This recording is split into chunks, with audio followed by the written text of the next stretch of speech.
salah satu mahasiswa di Universitas Sriwijaya.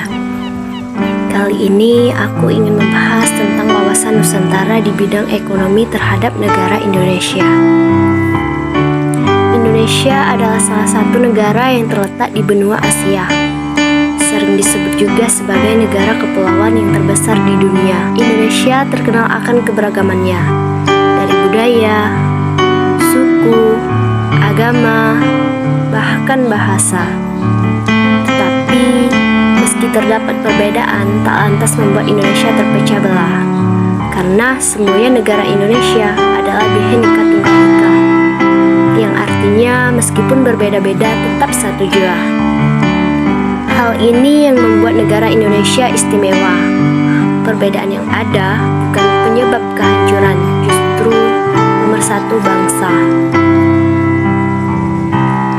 Memiliki pulau-pulau yang banyak dari Sabang sampai Merauke, serta berbagai keunggulan yang ada dari lautan yang terbentang luas, bahkan gunung yang mengandung emas pun, tak lantas menjadikan negara Indonesia sebagai negara yang kaya. Faktor ekonomi tentunya hal yang sering kali disoroti.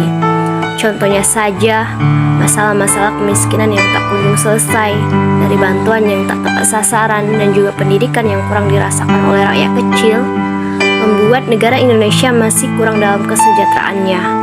Beberapa kasus tersebut membuat pertumbuhan ekonomi yang ada di Indonesia tumbuh dengan lambat.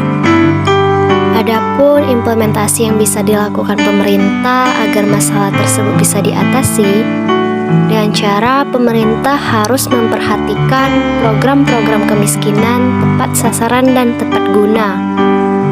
Contoh lainnya, hendaknya pemerintah melakukan pembangunan seperti infrastruktur pendidikan dengan merata, agar seluruh rakyat di pelosok negeri Indonesia bisa mengenyam pendidikan.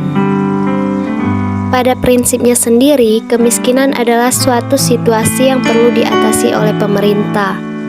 Oleh karena fungsi pemerintah sebagai pengayom sekaligus pelindung warga negara. Sebagai mahasiswa tentunya berperan dalam agen perubahan yang akan menentukan arah perkembangan dan kemajuan bangsa Indonesia. Mahasiswa bisa menyumbangkan pikiran-pikiran kreatifnya dalam upaya menanggulangi masalah-masalah ekonomi yang ada. Semakin sejahtera warga negara, maka pembangunan akan semakin meningkat dan memperkuat kedaulatan negara, terkhususnya untuk Indonesia yang tercinta.